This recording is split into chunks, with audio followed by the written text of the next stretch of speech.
Hello beautiful people, welcome back to one more mini vlog. So ఏంటా మళ్ళీ ఇంకో gadget వేసుకొని మా ముందుకు వచ్చేసింది అని అనుకుంటున్నారా? సో ఏం లేదండి, దీన్ని బత్తాయి జ్యూసర్ అని అంటారు. సో బత్తాయి జ్యూస్ తీసుకోవడానికి చాలామంది నానా కష్టాలు పడుతూ ఉంటారు కదా. బట్ ఒక్కసారి ఈ గ్యాడ్జెట్ని అయితే యూస్ చేసి చూడండి, మీరు ఈజీగా బత్తాయి జ్యూస్ని స్క్వీజ్ చేసేయచ్చు.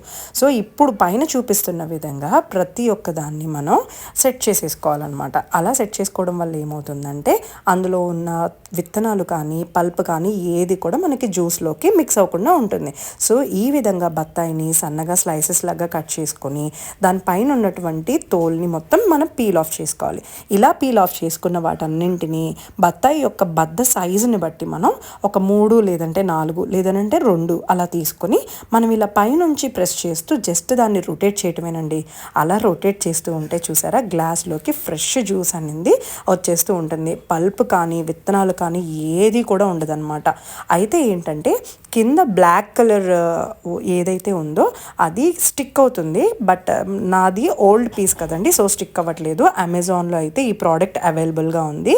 మీకు ఎవరికన్నా కావాలంటే నేను లింక్ డిస్క్రిప్షన్ బాక్స్లో ఇస్తాను, తప్పకుండా మీరు అందరూ ట్రై చేసి చూడండి. Bye bye.